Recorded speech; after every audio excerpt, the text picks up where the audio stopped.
This episode of the Busted Wide Open podcast is brought to you by Blueberry. Blueberry offers the best media hosting, accurate listening stats, and their all-new PowerPress Deluxe sites. A no-setup WordPress website for your podcast with all the necessary links to share your show with the world built right in. If you currently produce a podcast and are looking for a better host, or if you're looking to start a new one from scratch, head over to orbitaljigsaw.com/BWO and sign up for the best media hosting and a PowerPress Deluxe site to get your first month absolutely free. That's orbitaljigsaw.com/BWO, or just use the promo code BWO at checkout for your first month absolutely free. And now, enjoy the show. ¿Qué tal, amigos? Les habla el cero miedo de la lucha libre, Pentagon Junior, para mandar un saludo a todos mis amigos de este podcast. Y ya saben, puro cero miedo.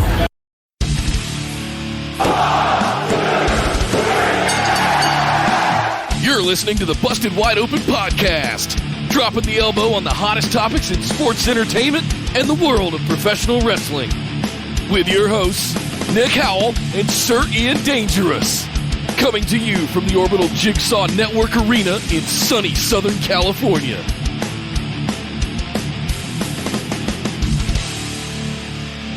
Welcome back to the Busted Wide Open podcast, our patron mailbag series. This is episode number 15. My name is Nick Howell. And I am Sir Ian Dangerous. And yes, well, episode where our patrons ask us questions and we answer them. And that is how this works. If you would like to ask us a question for us to answer, you just go to patreon.com/BWO and sign up. And sign up for Patreon. Give us a little bit, throw us a little coin and help us do this show. Help us do all the things we want to do for this show. And you may ask us questions. It's that simple. And thank you to everyone who has already signed up for our Patreon. You guys are the grease that runs the wheels of this show. And we very much appreciate all of the support in this endeavor that we are endeavoring to endeavor. Nick. Yes. Just $5 a month gets you in the ability to ask your questions. And not only that, we have Royal Rumble coming up where current Patron Pick'ems champion Brian Average will be defending his Pick'ems Challenge Championship for the very first time. And to get in on that, you also get the ability to participate in our Pick'ems Challenges for the Big Four pay-per-views all throughout the year. So it's not just listener questions. You also get access to show notes, and you get the ability to participate in those Pick'em Challenges for prizes and stuff and things. All kinds of good stuff. And, you know, just the notoriety to maybe you beat Nick and Sir Ian Dangerous in the Pick'ems. That bragging right, that ability, that street cred to go out. It hasn't happened yet where somebody beats both of us, but we're still waiting for that moment. It could still happen. Maybe it'll be you. Maybe it'll be at the Royal Rumble next weekend. But Ian, we got a lot of questions to get through today. We had a little bit of a long show. Thank you to everybody for joining us today. Thank you to everybody for joining us in our previous show breaking down AEW, SmackDown, and NXT. But we're going to kick things off with former Patron Pick'ems champion Andy Jessup. Ooh. He says, "Hey guys, thanks to your excellent coverage. I'm so into New Japan now." Thank you. Welcome to the club. I experienced the same thing when I had first started hanging out with Ian back in 2016 or 17, and he got me into the G1 in 2017 when we were doing the show, and my life was changed. He says, "Can you explain what exactly the Young Lions are in New Japan? What is their exact role, and why are they also ringside during regular matches? Also, who are the Young Lions we should keep an eye on for the future?" Well, that's actually, he semi-answered his own question. Young Lions are the trainees, the guys who are graduating from the New Japan dojo, and sometimes now the LA dojo, right. They're right on the cusp of becoming something in New Japan. And they're basically the top of the class. And you can actually go back and see some of the top guys currently in New Japan as Young Lions if you go far enough back to see them when they were Young Lions. Tanahashi, Ibushi, not Ibushi, but Tanahashi. I'm trying to think who else I saw recently as a young Taichi. So a lot of those guys started off as Young Lions if you go through the New Japan system. Finn Balor was in the New Japan system at one point.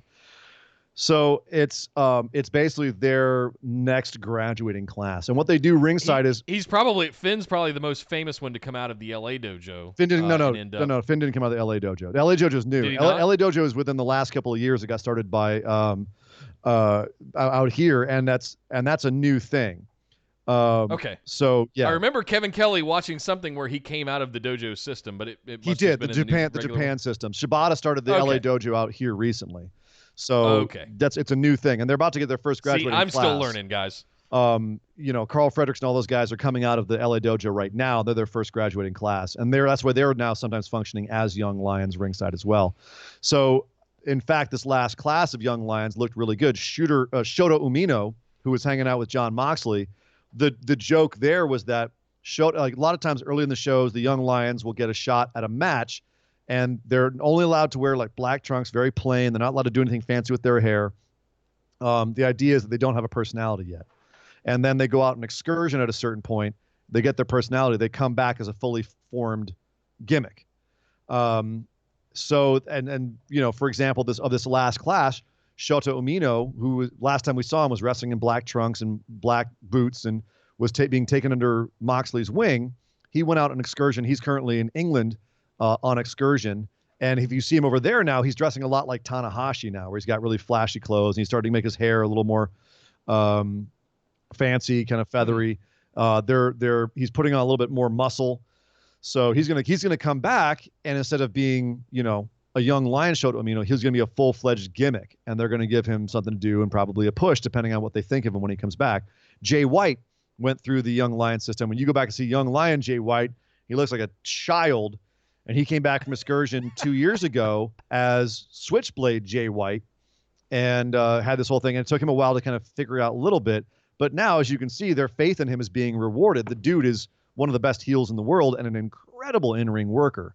So that's basically the idea of their system. It's apparently very brutal, especially low down on the rungs. It's very much a class system. I was going to ask, is there any ties to like samurai culture or anything like that where they're the ones that do the chores and keep things clean and do all that? We see them running into the ring with the water bags. And, to call it samurai culture is reductive, but it's definitely part of the system that you're talking about, where there's, you go in there, like if you're the lowest in the rung, you're cleaning the bathrooms, you're getting everyone's laundry for them, and then as you move up, you do less and less of that. And then once you're a main star, you're a private. You showed up for boot camp in the military. You're going to be putting through all these exercises. Very But simple. It's to build character and discipline and all of those. You're going to get your ass kicked by Suzuki after one of his matches. It's just part of being a young lion. Is you take bumps. You're going to take bumps if the higher ups want you to take bumps. You're going to take bumps, and you have to sell like a madman. Otherwise, look like I remember there was one time. I forget who it was. He might not even be in the system anymore, but. I remember Suzuki laid out a young lion, and he didn't sell well enough for him, so he went back and like legit beat him up. So yeah, young lions. They take it seriously. Yeah. So very any young lions outside of Shota that we should keep an eye on in the near future? Man, this whole last class has been really good. Like Fredericks is the one I would say. Yuya Uemura I thought was really good too. I'm spacing on a few of the names right now, but I can say Ren Narita, I think will be a really good one. He's got to put on a little bit more muscle maybe, or he's going to try and go for I don't know if he's trying to go for a Zack Sabre Jr. look, but yeah, there's a lot of them out of this last class. Like if you've watched New Japan over the last year, a lot of those guys that are ringside now are legit AF, and a lot of the guys coming out of the LA dojo are insanely legit. Having seen them work recently. I saw them live down in Long Beach a few months ago, and a couple of those guys are just, they're already on an elite level. They just haven't graduated yet. And once they graduate, look out. So, yeah. Thank you very much, former champ. Yes, sir. Andy Jessup. I know he's gunning for it again. I know you're absolutely trying to be the first two-time gunning for it. Next up, Jacob. Says, since we are seeing meshing between AEW and WCW with things like Bash at the Beach, what would your matches for an AEW versus WCW pay-per-view be? I'm guessing 6 to 10 matches. We need to book an AEW versus 90s WCW card? Is that what we're doing here? Le Champion versus the Man of 1,004 Holds. Top of the top. No. um. I'm thinking like Sting versus Cody. I mean, I'm thinking of who was top, who was mid in each of the promotions. Sting versus Pac would be really good. Maybe not prominent enough. Pac. No. For Sting. No, not for Sting. All right. Trying to think. Sting versus Kenny Omega. Moxley versus Goldberg. Oh god, that's that would be a terrible one. match. Yes, please. That would be a terrible match. It would be awful. It'd be terrible. They what am I talking about? They match up terribly. It would be Goldberg awful. versus Wardlow. There you go. Goldberg versus Cage in a couple of weeks when he does actually. But here's the problem: is I booked Cody versus Hogan, and Hogan would find some way to get himself over. It'd be terrible. Right. With a leg drop. God, I'm trying to think. What else would be good? Let's see. Young Bucks versus Hall and Nash. MJF versus Buff Bagwell, Wardlow on a pole match. I don't know. It's WCW, man. I'm just trying to think what WCW. It get as ridiculous as we possibly can. Sure. Butcher and Blade versus the Steiners. Like, I'm trying to think who else was in WCW back in the day. Or like end of era Scott Steiner versus Brian Cage if he goes to AEW. Can you imagine like prime era Steiner versus Swolverine? Cage, yeah. That'd be fun. That would be now fantastic. that he's not technically AEW yet. But I will. Okay, never mind. Now we can get interesting. How about Sammy Guevara versus like Juventud Guerrera, or who Ray, were the high or flyers Ray. in WCW? What's that? Who the high flyer? The cruiserweights? They had a whole bunch of them. Yeah, they had a bunch. I remember they had a bunch of good ones. I mean, Eddie Guerrero was there at a point. Norman the Cat Smiley, Billy Kidman. Yeah, right. Billy Kidman. Kidman was one I was trying to think of. Yes.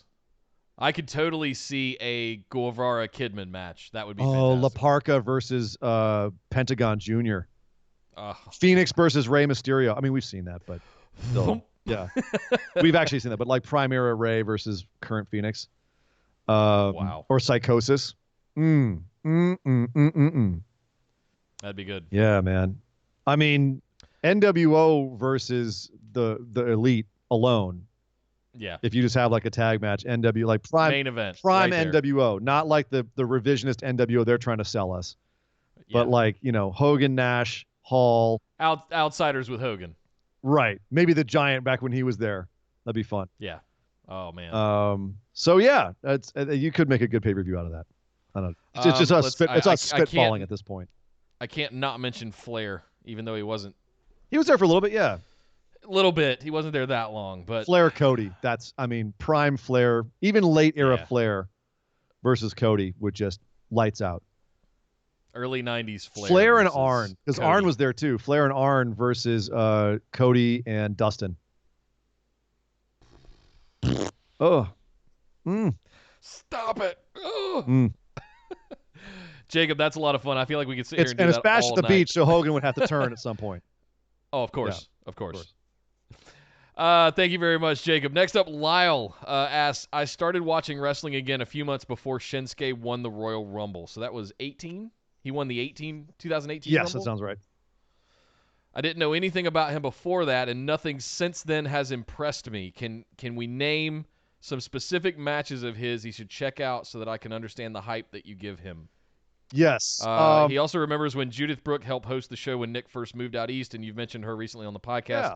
What's she been up to, and will she ever make another appearance on the show? Nothing saying she won't. Have to ask her. That's up to her. Yeah, she's been staying very busy. Yeah, she's, doing the LA thing, man. Going out and auditions. I'll let her speak for herself. I don't know if she's in the chat right now or not. I'll let her speak for herself. I know she'll be back around in the Discord chat for Royal Rumble, allegedly. So Nick's not moving across the country again anytime soon, so that's not going to be the reason. No, there may be a reason she just comes on for the heck of it. But yeah, she is still around. She's doing the work and getting her done. Just join the union and all that good stuff. May have some YouTube plans that I have not yet discussed with Ian that I'd like to involve. Oh. teaser. Hello. I'll dangle that little carrot out in front of you Hello. guys. And what was the other question? Shinsuke Nakamura matches? Yeah, what matches pre-Rumble winner Shinsuke, if you have no idea who Shinsuke is or where he came from, should you go watch? Well, definitely go check him out in NXT because that's the easiest access. Absolutely. It's all on the network. Yeah. You can go watch him get the championship and all his that championship really his championship match with Samoa Joe, and of course you have to watch his Sami Zayn match. That's even if you look at his entire career, his match with Sami Zayn is one of his best ones. Aside from that, I'm trying to think of him back in New Japan. The first match I ever saw him in was Wrestle Kingdom 9 against Ibushi. And I think that's still one of his best matches. Like him and Ibushi both times. The other one was in the G1 Climax 23. I don't remember which day it was, but it was, I think, G1 23 versus. So both of his Kota Ibushi matches. He may have had other ones, but those are the two I remember, were the G1 and Wrestle Kingdom. And they are the first one, the G1 one, was the one where Kota Ibushi had always been a high flyer. And that was the first one I remember where people were like, oh, shit, he can strike, too. Like, he can go strike. Because Shinsuke was known as a striker. You'll even see Ibushi every now and then go into the ring, the corner, and do like he's getting ready to do the Kinshasa. Well, that's Wrestle Kingdom. He actually came back, and because the first match Shinsuke didn't, he was making fun of him, and he's like, "You're nothing. You're beneath me. Like I don't need to." And Ibushi basically took it to him in that match to the point that he actually kicked out of the Kinshasa. At the time, it was called the Bomaye. He kicked out of the Bomaye on one in that match, and everyone lost their damn minds. So he got Shinsuke's respect in the G1 match, and then the Wrestle Kingdom match, he came in cocky and started even stealing some of Shinsuke's moves. So it was a great little story between him and Ibushi. The year later in the G1 24, he had a match with Okada that was absolutely amazing. Of course, the other one everyone always talks about is his 5-star match at Wrestle Kingdom 10 with AJ Styles. Which is, I mean, they were trying to recreate that magic in WWE, and just if you go watch that match and compare them what they did in WWE, you'll see why we're so disappointed, because the promise was there. It's like, what? Oh my God, they beat the crap out of each other for nearly 30 minutes, and it's such a great storytelling, and the way it ramps up and gets more intense, the cockiness to begin it, the charisma that he has at that. You can even go way back. I'm trying to think some like lesser known matches he had. The one I found recently that I hadn't watched at the time, the one with him versus La Sombra, who's now Andrade Cien Almas in WWE. Mm-hmm. I don't remember when that was. I know it was in around that time, 2013, 2014. I don't remember what event it was at. Like Kazuna Road or something like that, maybe, or I don't think they did Destruction Tour at that time. But yeah, something like that. A lot of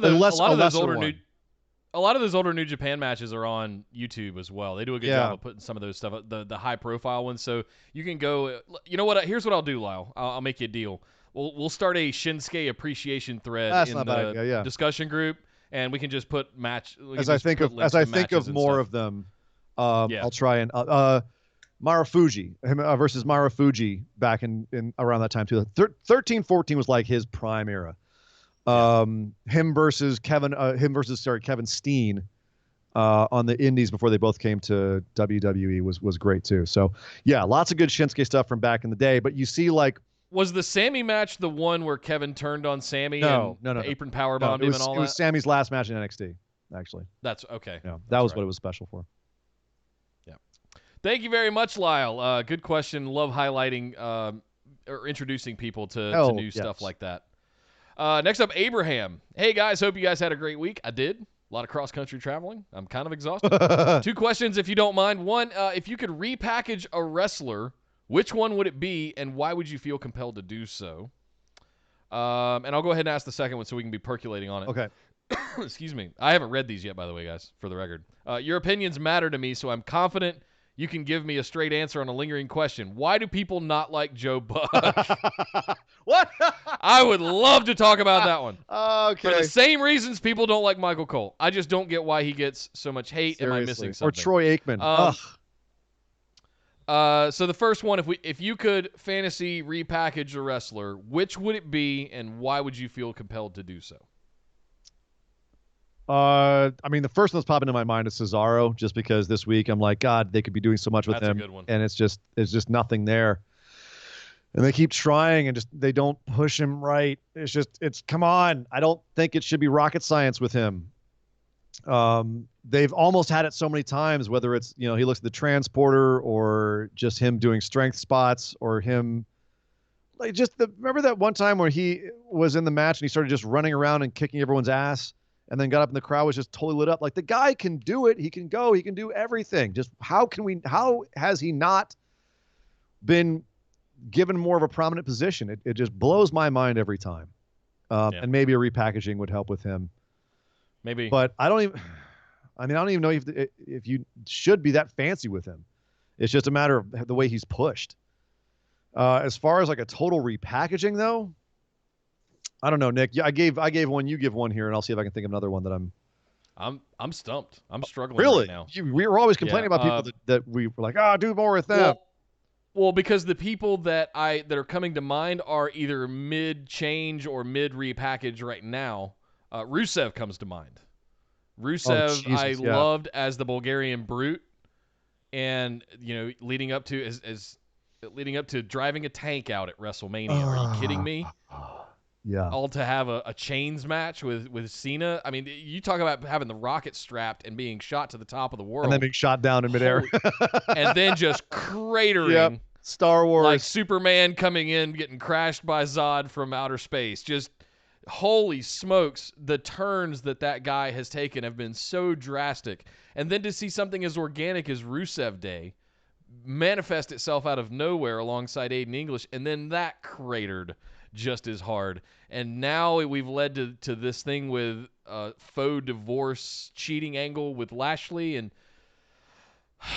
Rusev. Rusev, I think, has every single tool, and I feel like he's just been completely bungled.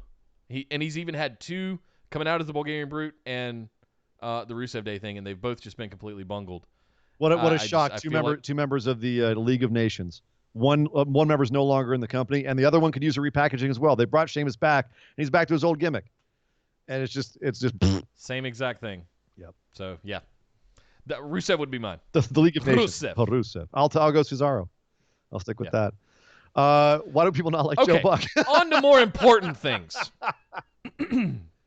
If you go back and you look at the history of Joe Buck, in the beginning, he was one of those bright new commentators that spoke and I say this as someone that does a show and someone that's trained in voiceover and all of that kind of stuff, and we're taught promo, we're taught how to do all of that stuff, right? So you come up through the ranks of that kind of thing.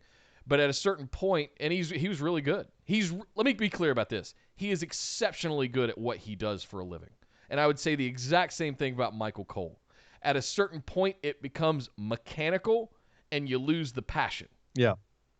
That's and not to mention the fact that they have oversaturated, Fox has oversaturated everything we watch, every sporting event that they put on, even effing NASCAR. Joe Buck is on some of the NASCAR stuff. World Series, hockey playoffs, baseball, football, so some people are only exposed to him based on what they watch and what their fandoms are. If you're watching a lot of sports, you are inundated with Joe Buck. He's everywhere. I don't know how either. And kudos to him for making that bank. Good for you, Buck, buddy. I see Buck and Aikman play calling a game. I turn the sound off, and I put some other sound on. I just watch the game without sound. Like, that's how bad it's gotten. It's because the passion's not there. It's because it's so mechanical now, because it's so second nature to him. He shows up, puts a suit on, goes to makeup, and it's robotic. Thank you. Yeah.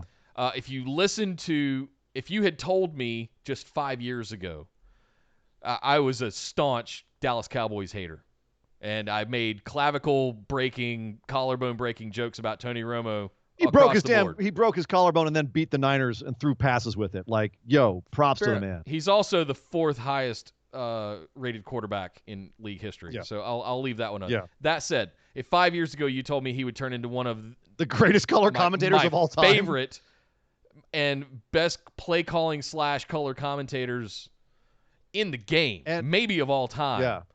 I would have told you. I would have laughed at you and laughed you out of the room. The only person that But came he close is. to like being able to predict what was going to happen on the field was John Gruden, when Gruden was saying, well, they're going to try and run up the left side of the field here using a reverse 2-4 play on the left side, nickelback dime. I don't all the fucking stuff he was coming out with. Spotter 2 banana, Spotter 2 bourbon, nanner, bourbon, Ohio 5-9, and then then it would happen. You'd be like, whoa, that's amazing.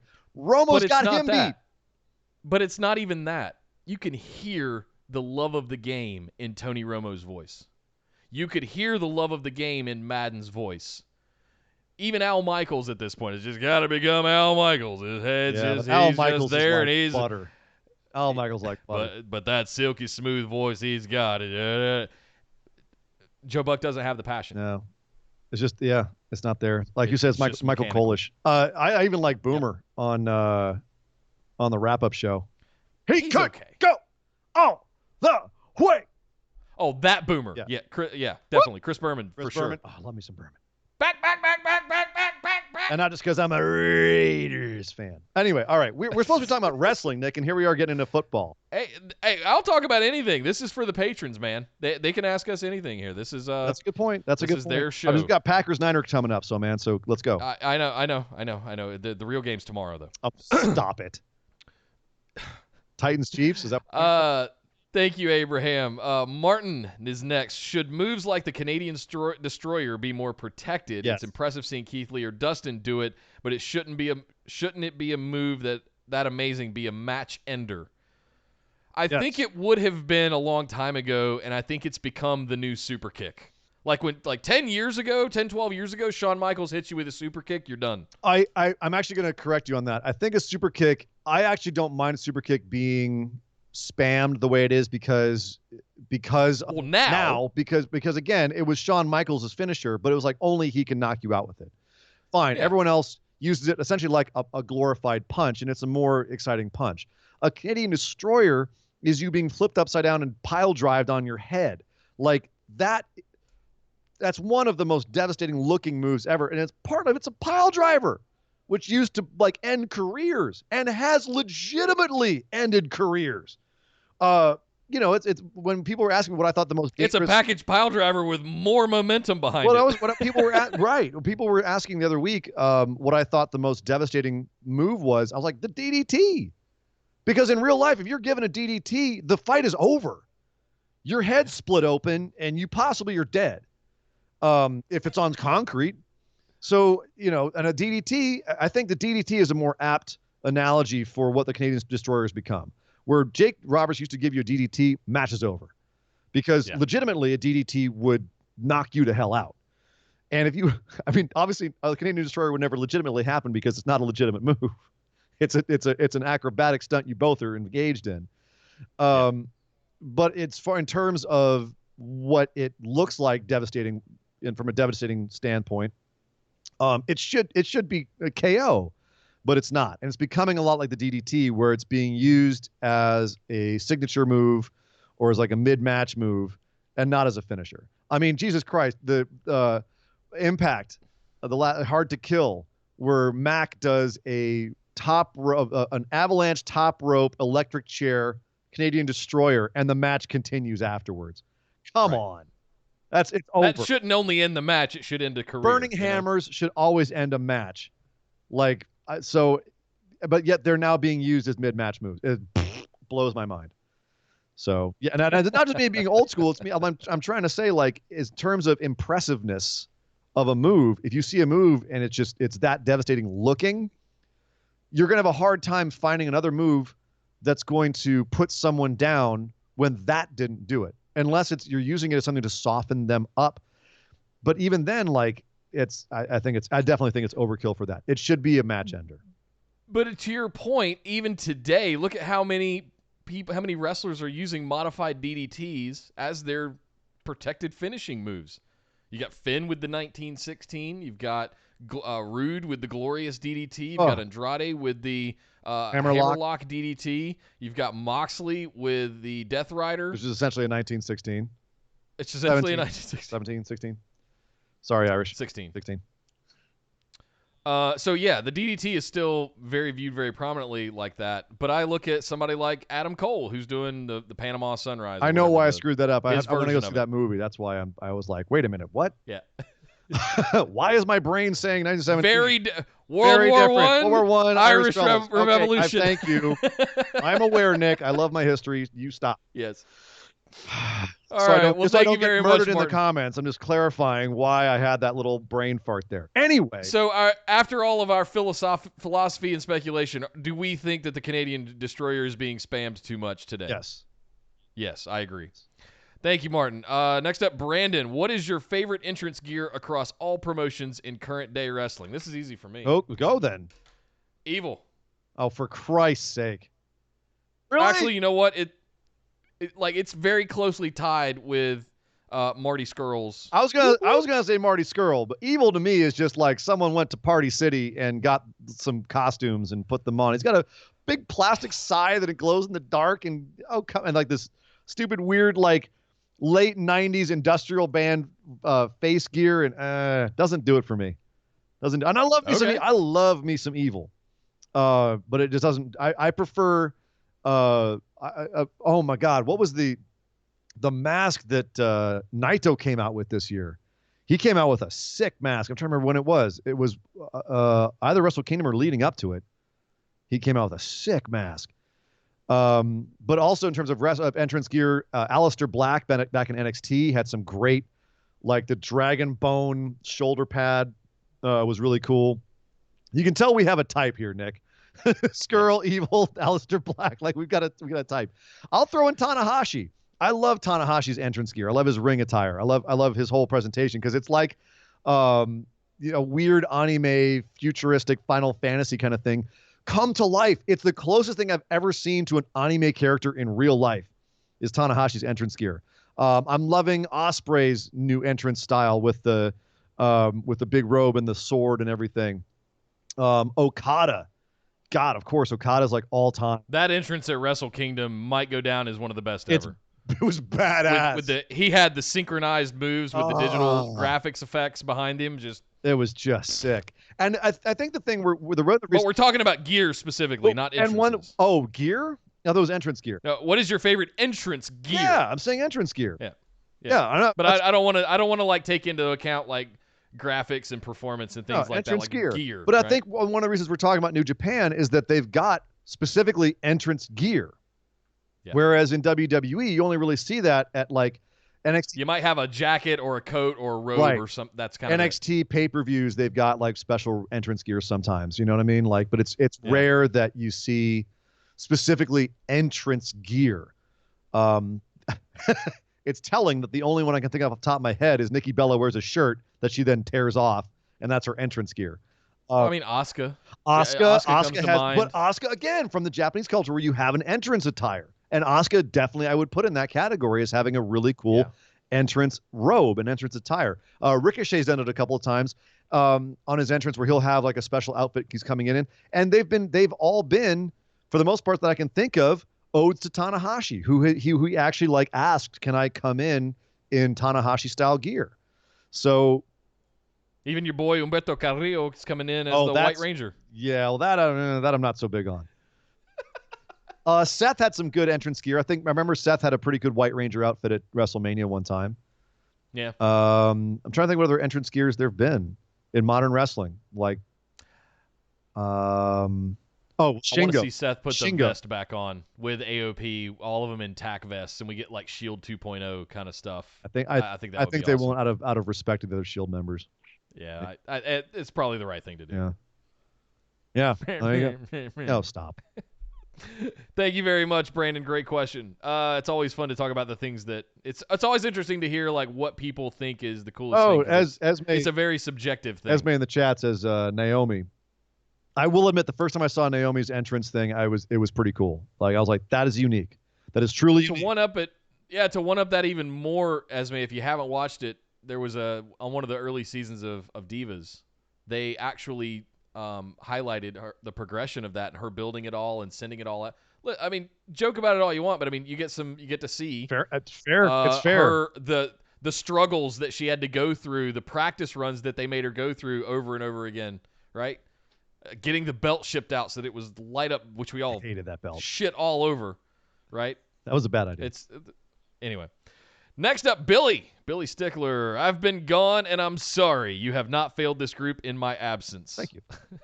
Thank you, Billy. Thank you, Bill. And I promise to never fail you by disappearing again. Daddy is home. Oh, my. And I will be in the BWO Rumble. I will win my title. Oh. And I will go to BWO Mania as the champion you need and deserve. Rest easy, champ. I'll take it from here. Oh. Defeat is the easy part. The real heroes are the ones who continue on. See you all at the Rumble. Good luck. You will need all of it. Billy, not a question, but a statement. Damn. All right. Bringing the heat. Bringing the heat over there. Billy with the promo on the. That's what I want. That's what I want. Oh, Using Billy. And it's clever and it's smart, and you use your Patreon podium as a patron to cut promos. No, man, this is a Yes! mailbag question show. It's not a promo show. What is this? I don't. You can say whatever you want. You can talk. It's a question. What is if this? you just want to listen. Smart. That's a future champion right there. Oh, Billy. That's a future champion. Oh, Billy. Billy. All right. All right. Fair enough, I will Billy. see you, Billy, I see you. at the Rumble. All right. Calling down Next the up, thunder. Josh. You're going to get the lightning. Wow. Okay. Next up, Josh. Salutations, gentlemen. We all love and have a passion for this sport and can get very emotionally involved. What are some moments in wrestling history that have touched you most on a personal level, on a personal emotional level, or perhaps made the room extremely dusty? Thanks for having the best podcast ever and letting us all bask in your glory. Thank you. Thank you, Josh. Thank you, Josh. High five. This is an easy one for me. The most recent one was Johnny Gargano beating Adam Cole. That made It made me, like, you could feel, like, when he had him in that Gargano escape and he was wrenching back on it and screaming the whole time after that long, long match. I was just going, oh, my God. Right? That was one that I was really emotionally invested in. The Ciampa and Gargano feud, we were both very, like, all invested in. But if we're talking about, like, makes me a dusty, I gotta think about that one. I have a really quick one, like the dustiest I've ever gotten in a wrestling match, and I've had a few, like Mark Henry retiring, getting teared up, even though he was psyching us out. He got me. Right. I was like, oh man, Mark. But I mean, the dustiest moment in wrestling history has got to be "I'm Sorry, I Love You." Ric Flair's retirement match with Shawn Michaels. Yeah. "I'm Sorry, I Love You." Like, that was straight man sobs right there. Oh, it's so beautiful. It's so tragic. He had to take out his mentor. He didn't want to go down. He had to put the old dog out to pasture. Bam! Oh, and he falls down. And he hugs his head, and he's crying, and Rick's crying before he hits the mat. And definitely, easily the biggest. I get choked up even talking seriously about that one. Yeah. Recently, I got dusty when Naito won, man. That crazy son of a bitch went up to the top, and like, I thought he was going for the Stardust Press. I'm like, what are you doing? You're gonna blow it again. And he hits it. Okada kicks out. And I was like, no! And then he gets up. Destino 1, 2, 3. I was That was definitely the most recent, like, emotionally. I said before, like, that happened and just shit went flying everywhere. Pillows, papers, the computer, Dog Ziggler, everyone just went flying. Like, it was, so I was very, very psyched there. And back in the day, Mankind winning the belt for the first time. January 4th, 1998. 99, excuse me. That was a big one. So I'm really digging into my memory banks. There's nothing that comes even close to the "I'm sorry, I love you" moment. But such the more recent ones. Yeah, the more recent ones, like the. Oh damn, dude! Esme, Eddie and Benoit winning the title. Oh. We're done. I'm not gonna get him. Oh, and that was even like at the time it was huge. It was like gut punch huge, and then in hindsight, oh I'm not gonna cry. yeah, Rest in peace, Eddie. We love you, man. man. Rest in peace, Chris. Well, maybe don't rest in Please. peace. Rest in hell. Oh man, god damn. I hope he found but Wife and kid didn't. Anyway, all right. Before we get dark here. his son's forgiven Too him. late. We can't. Well, that's true. He's going to go out and wrestle under his name. Actually, He wants to wrestle under Chris's name. Anyway, crazy. That's a different whole different show. That's a whole episode. Okay, but yeah, emotional moments. Eddie Chris winning the title is a good one. Daniel Bryan winning, Kofi winning recently was a good one. I mean, I still remember Seth cashing in, being live when Seth cashed in, and that's about as hype as I've ever been at a live show. I was hyperventilating. I was losing my mind because we all thought that main event was just going to stink the joint up. After a really good show, we were like, "Oh, this is going to suck." Either Roman loses, and we're all going, "Oh, yay, Brock's still champ," or Roman wins. We're like, "God damn it, the coronation!" And then they Gordian knot.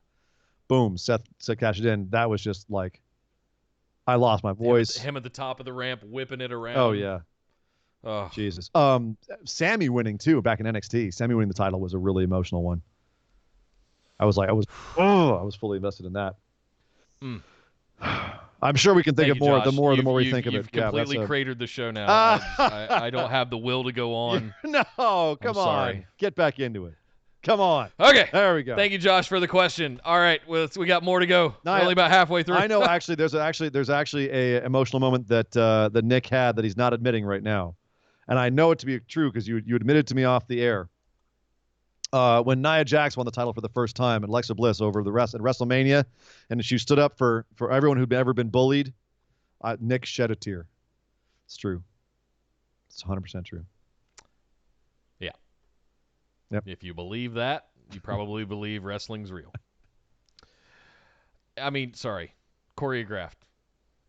We'll leave it at that. Next up, thank you, Josh, for the emotional question of the day. Esme, next up. Hey, pod fellas, took another bud to their first indie show a week ago. He absolutely loved it. Yes. The anything can happen atmosphere, the violence, and the crowd. His favorite moment was when poor barefoot Fatu got suplexed onto thumbtacks. Yes. I can't stand foot thumbtack spots. I cannot stand it. Oh, the Joey Janela when he did it in AEW recently. I was just, no, God. I can't stand it. What were some of your guys' favorite indie storylines or most brutally violent indie moment? Well, violent indie moment, man. I saw Supreme back in the day in a death match, and that was very bloody. Although, I got blood on me at Lucha Underground. Thanks, Vampiro. The indie storyline, that's a tough one, man.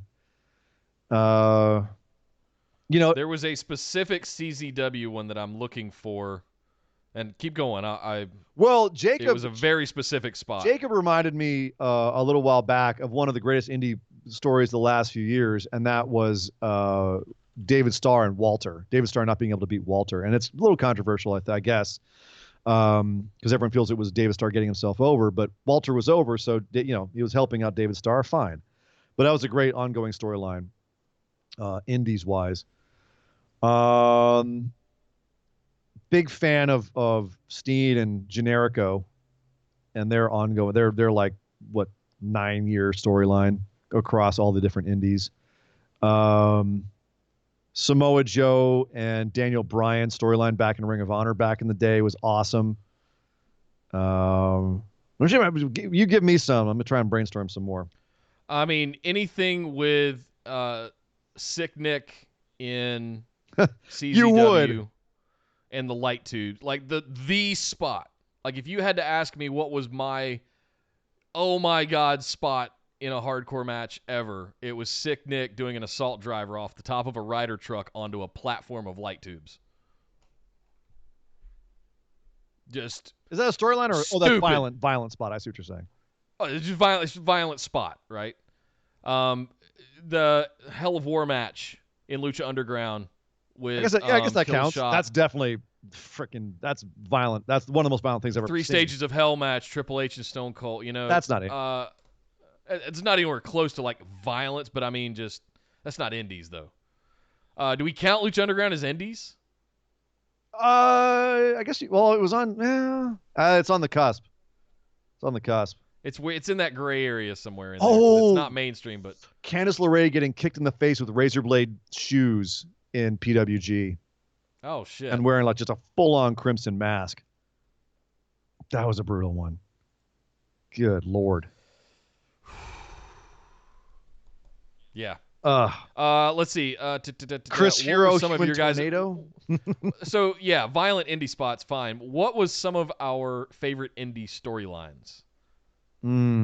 Just in general, not necessarily violent. I mean, I threw out there Steen and Generico. Punk and Raven was a fun one back at Ring of Honor too. Is Ring of Honor well, I guess is that indies? Oh, or Brian Danielson and Nigel McGuinness had a great program. Trying to think. Oh, no. Yeah, I'm blanking for some reason. I knocked out a couple.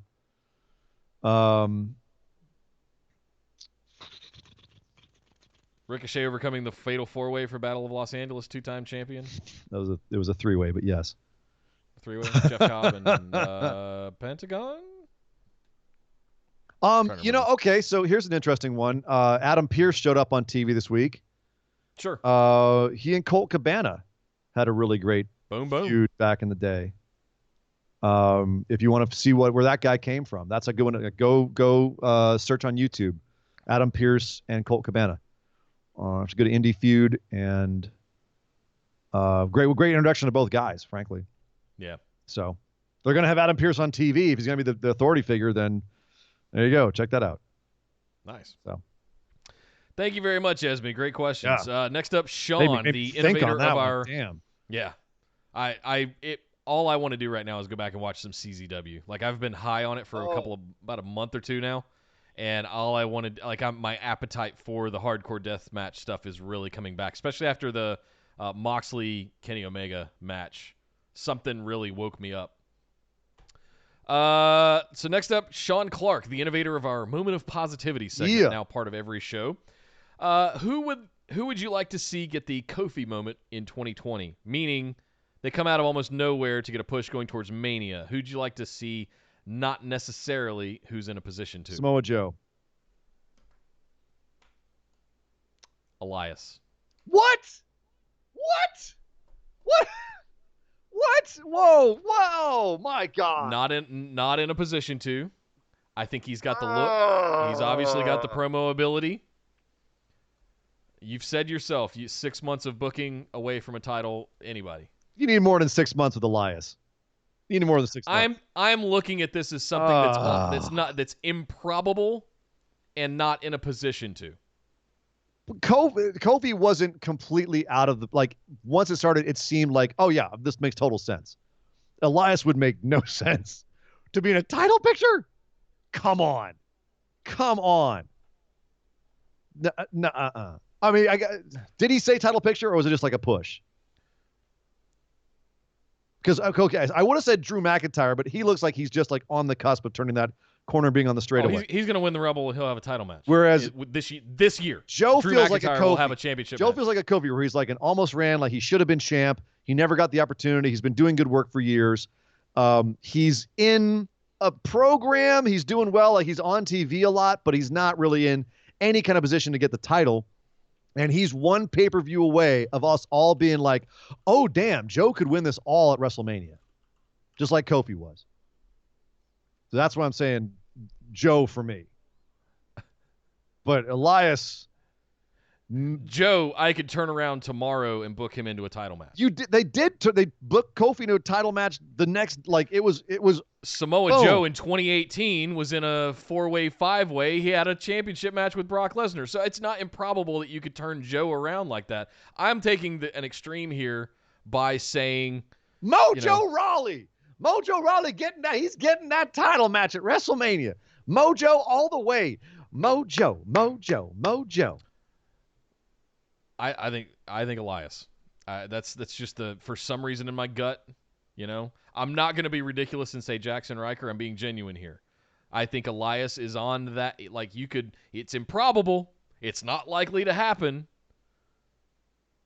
Name. I can easily see them turning the ship a little bit. Name one good Kofi match before 2019. I don't know. How many 4+ star tag matches did he have? You talking about singles match? Singles match. Okay. Yes. Then you might be onto something. New Day matches don't count because those are ball. You might be onto something there when it comes to singles matches. All right. So maybe the true answer lies here, Nick. I mean, the Randy Orton one that they called back to that feud, sure, in like 2009, whenever that was. 11. But yeah, okay. Maybe but let's 11, maybe it was 9. But my point, I guess, is maybe the truth lies somewhere between Samoa Joe and Elias. I don't think Elias is a good example. Maybe Joe's not a good example. Who is less likely? Like, always was a good hand. Maybe had a chance back in the day, or even recently, but never really had a shot. Joe's been NXT champ. He's been US So I'm champ. saying not Joe. All right, so maybe it's okay. I'm saying Joe is on one extreme. Elias is too improbable. Joe maybe has a chance. He's not Heath Slater. He's damn close. He's damn close. Okay. He's closer to Heath Slater than he is to Samoa Joe, or the championship, or WrestleMania push. So who else has been a good hand? I mean, obviously Drew McIntyre is too obvious, and I think they're positioning him a little bit too. And not improbable. No, exactly. Drew's going to have a championship, if not several, throughout 2020. I mean, would Ricochet count for that? It's not improbable enough. He's already been U.S. champ. I'd say he was the tag team champion. But they're positioning him as being kind of like a severe underdog, though. He hasn't really done a lot recently. Yeah, I don't know. I could put a title on him next week, and we'd all celebrate it. You couldn't put a title on Elias because no one would celebrate it. Okay. And I think that's the heart of the question, right? Who would you like to see get the Kofi moment? Who would you like to see get the Kofi I would mania? not like it to see Elias get it. I don't. Why not? Because he doesn't deserve it. I don't feel any sort of connection to him the way I feel with Kofi. I think Esme just said in chat my second vote, and that'd be Dana Brooke. All right. And legit. I mean that. Okay. You guys know how much I got the heart for Dana Brooke. Then you know what? I don't know if she ever had the history of the Kofi, like in the same way, but okay. We'll settle on that one, Nick. Dana Brooke. Dana Brooke. All right. Thank you, Sean. Great question. I love stuff like that.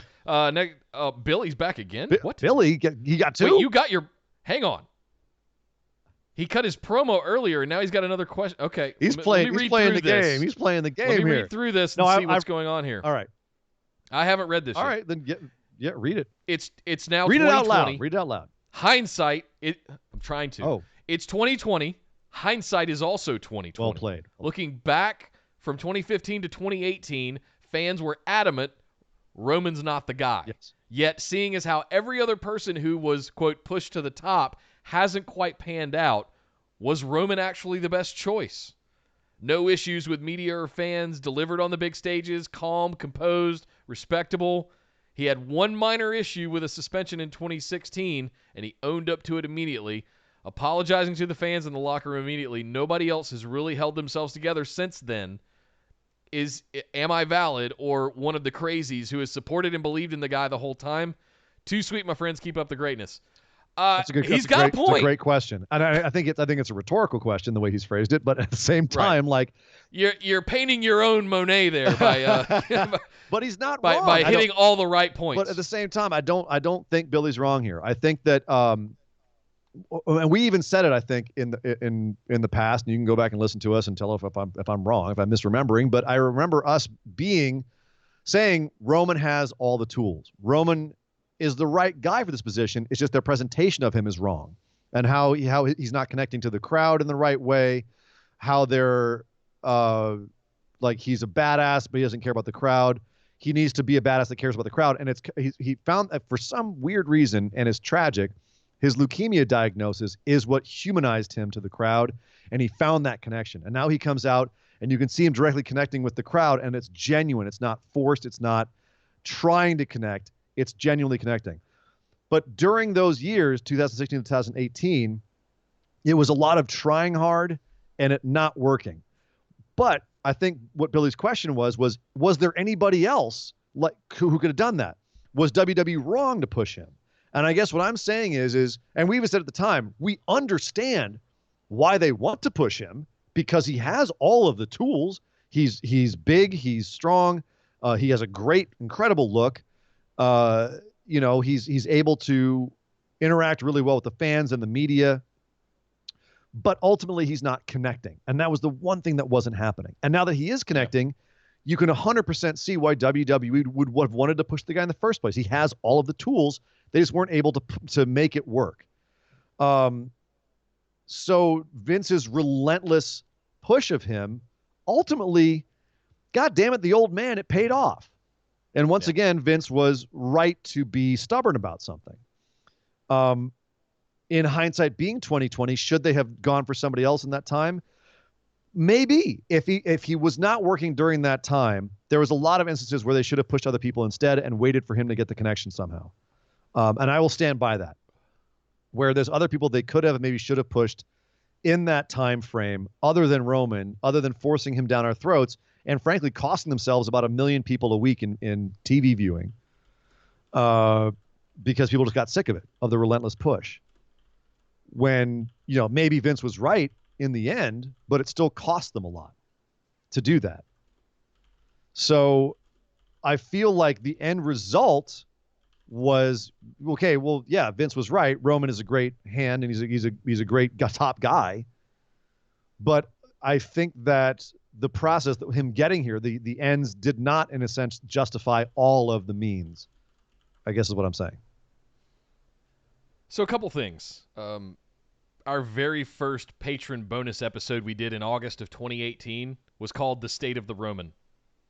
And we talked about this in extreme detail. So first of all, definitely check that one out or give it a re-listen if you've already listened, but maybe you didn't know it was out there. We went through a lot of this stuff. The thing for me was the promo ability. Like, he absolutely has all the tools. He has the look. He's got the Samoan heritage that always gets over. He's got the in-ring ability and the ability to call a match and all that stuff. It was always his mouth. It was always the promos and his kind of the presentation. It was a combination of his presentation. Presentation's fine. The visual of him is magnificent. No, but I mean his presentation when he's promos and that sort of thing. But it was always just kind of dog, yeah, and it just kind of duck lips and just that. Something happened when that boy unfortunately had to go deal with leukemia, and a man came out last year. What? His voice is deeper. There's more like legit, genuine passion. There's something that changed that came back throughout 2019 that made us start rethinking Roman. And it wasn't the fact, kudos to him for being able to recover from that and being able to return to the ring, first of all. Second of all, something changed along the way and he found the passion again. Do you want to know, something that I really, and this might just be barking up a tree here. What I think he found was honesty.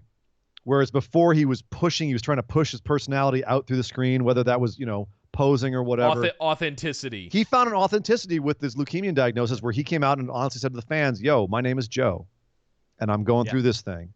And he kind of sat back in that chair of personality. He's got a natural charisma. He just kind of sat back a little bit in the car and let it happen. And now nothing feels forced. When every once in a while he'll throw a line out there that sounds like it's scripted, but you can't help that. Some of those lines they're too goofy to not feel forced.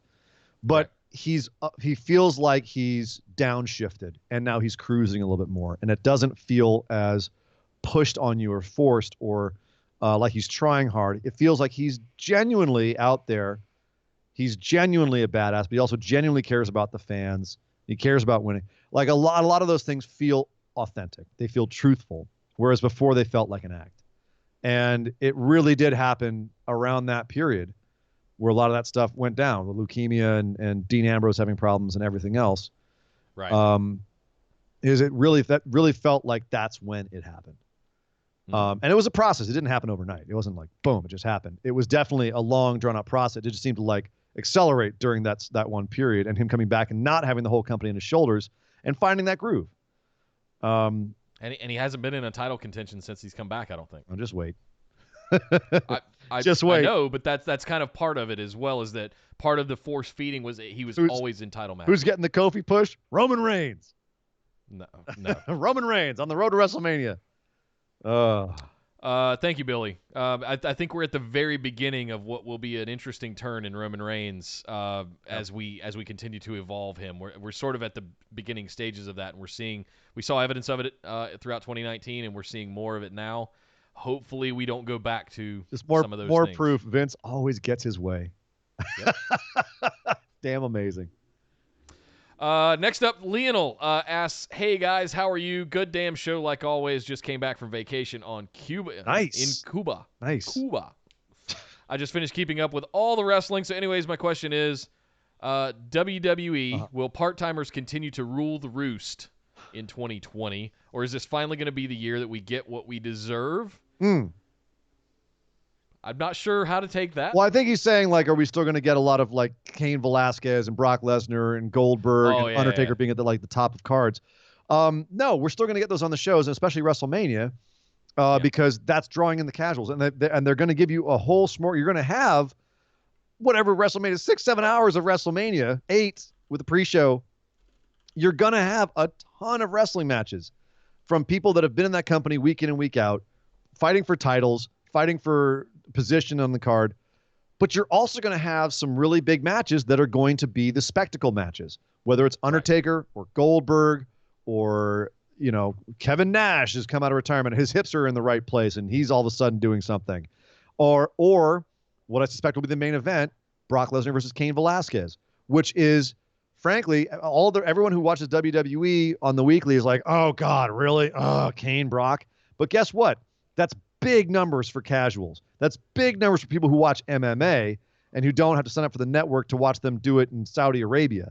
That is huge as a WrestleMania main event. So here's the one guy that's ever really toppled Brock Lesnar in UFC history. So here's the thing I want to throw back at this is, will part-timers continue to rule the roost? Well, part of the time, yes, they will. That's literally the nature of them. For part of the time, they're going to boost the numbers and goose the numbers for Vince. And that's what they're there for. Are they going to be the top of the card? Yeah, probably, because that's literally what they're there for. And it sucks in some sense. And it's a bit disrespectful to the people that are there week in and week out. And for me, as long as you're not directly burying current talent, all right, fine. But you're going to have these, I don't want to call it a gimmick match, but these special event matches that are there strictly to try to bring in people that aren't currently watching the product. Yeah.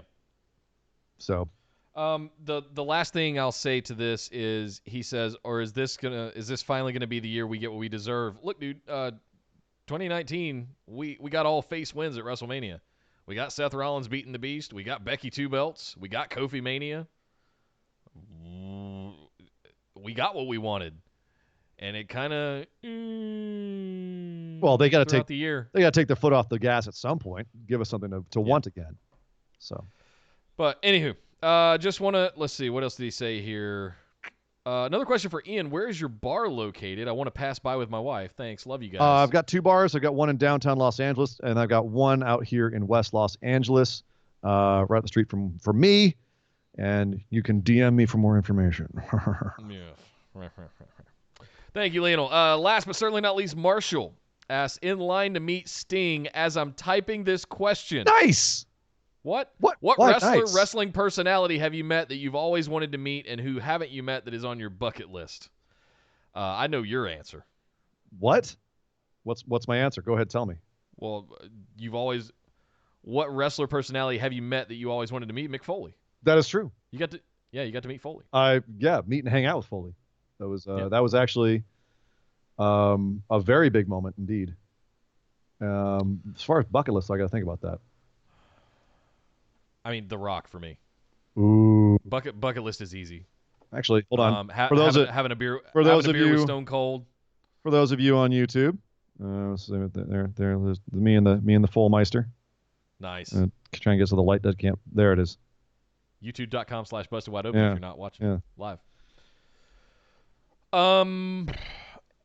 So he's meeting Sting. I guess that's one of his legends. That'd be a good one. Gosh, Sting will be a good one. Sting was coming through North Carolina. I can't remember. No, that was South Carolina. He was in Charleston. That must be where Marshall's at. I mean, bucket list, honestly, is an easy one for me. I want to have Ric Flair in my bar. I'd have to come to L.A. You know, I've been agitating to get Stone Cold in. He lives down the street, and we carry his beer. We carry Broken Skull at the bar, so whenever it's available. So I've been nice new tap, by the way. Thank you very much. I've been angling to get him into the bar, so we'll see if that works out. But obviously, you know. But yeah, that's his baby. That's his beer. You know, why wouldn't he want to come promote it? It's a good entry level IPA. If you always wanted to meet and you haven't, yeah, it's The Rock, Stone Cold, Flair. I've actually met Flair. I was a kid. I met Charlotte. I think I was early 20. I saw them in a mall in Charlotte. Here's the story. And unfortunately, it was right around the time Reed had left us. And it was not a very not a happy comfortable time experience. But they were in South Park Mall in Charlotte in the early I think Charlotte was like Charlotte Flair, Ashley, was like 13, something like that. She was a little teenage girl, braces, all kinds of stuff. But I saw Rick, and I was just like, oh. And I think I was 22, 23, something at that point.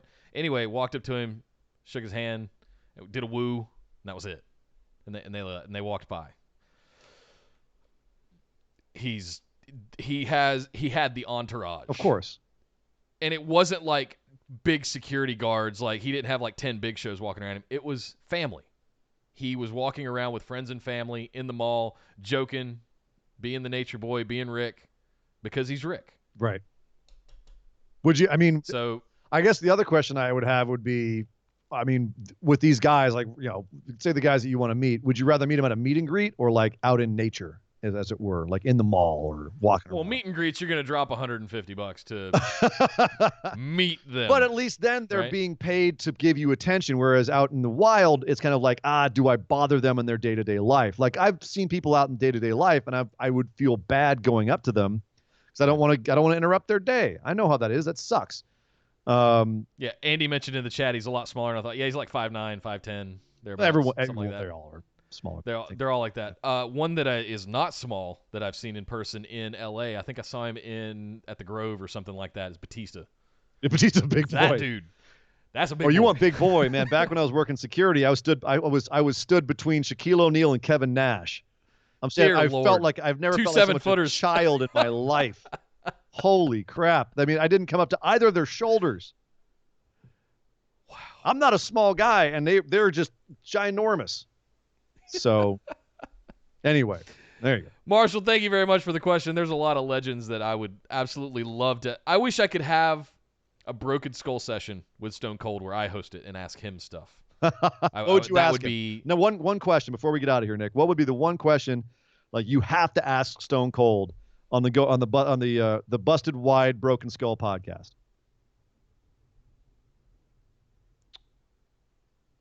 Was it your idea to turn heel or Vince's? Yes, it was his idea. He's admitted before. I didn't know that. Okay. He said it was a mutual decision between all of them. He endorsed it as well as everybody else. God, I don't know. I'd have to sit down and think about this. There's so many. You know you'd like to talk to him, but you'd have to think about it. Did you think you were actually going to be able to fit a beer truck down the ramp? Did you guys practice it, or was it just? Did you just do it? Because if you go back and watch it, it moves the whole Tron. Yeah, right. That was like it lifts up the Tron. Whole Tron swings out underneath the beer truck because he hits it right, low bridge. Did you know or test the beer truck coming down the ramp? I would ask things about his big moments. Like, did obviously Vince probably knew, but like, did anybody else in the ring know that you were going to be doing the beer truck thing? Stuff like that. I've watched fun so stuff many that I have interviews that like I would be stumped on a question too because I've heard the answers to so many of them. You know what I mean? So yeah. Well, we'll work those up. We'll work those up and get back to you guys on that. Yes, we'll set up the new BWO Broken Skull show after the bet. Whatever. Thank you very much, Marshall, and thank you guys. Wide open show. Yeah, he's broken wide open. That's good. Call us, Steve. Yeah, right. Okay. Back to reality. Everybody. Back to reality. Back to your Saturday nights, because that wraps it up. Thank you very much to all of our patrons for your support of this show and continuing every single week to make this a dream come true. We love you guys for it. Thank you for helping us keep this operation running, and thank you for sending your questions in. These new original questions you guys keep coming up with every single week. Fantastic. We love doing this. This is one of the favorite parts of this show that we love to do the most, because you guys are genuine with your questions, and we love it. If you want to get in on some of this, patreon.com/BWO. Sign up for just that $5 tier, because it will also not only allow you to get your listener questions in every single week, you get access to the show notes for every episode, and you get to participate in the upcoming Patron Pick'ems Challenge for Royal Rumble happening next weekend. Patrons, we will be getting the Pick'em sheet out to you probably sometime during the day on Saturday, because we need to see SmackDown to see what develops before we get to the Rumble. So just a little heads up there. We will have some unique prizes that we will announce on next Saturday's show as well for both the winners and the losers, as that's most of the fun part. So keep in mind, remember, guys, Royal Rumble's next weekend. Oh, my God. It's here already. So yes, make sure you're subscribed to the YouTube channel. Thank you and shout out to everybody in chat for hanging out with us for this long Saturday show. If you would like to get in, head over to youtube.com/bustedwideopen. We do actually have a YouTube channel. We do? Just so you know. Yeah, we do. Much awesome. like Seth and Becky are dating, we do also have a YouTube channel in case you didn't know. They're dating? We're on that race to 1,000 subscribers, about at the halfway point. Let's see if we can get there by Mania, and maybe we'll cook up something even more extravagant to do if we can get there once we get to WrestleMania. You can also find us over on Twitter and Instagram at BWO Podcast. Facebook is the hub of our operation. Just search for Busted Wide Open. Like our page and send us a join request to get in with the rest of the phenomenal ones, and find the sticky post for our Discord server. You're going to want to be in there next Sunday for Royal Rumble. Goodness. I promise you, as well as live chats all throughout the week for AEW, NXT, Ring of Honor, NWA, all the good stuff. It's in there in our Discord. If you're watching on YouTube, you can find it in the links below or at orbitaljigsaw.com or pinned to any of our social media profiles. Oh, goodness. But my name is Nick Howell. You can find me on Twitter at DataCenterDude. I am Sir Ian Dangerous. You can find me on Twitter at Sir Ian Dangerous. But my God! Somebody stop the damn match!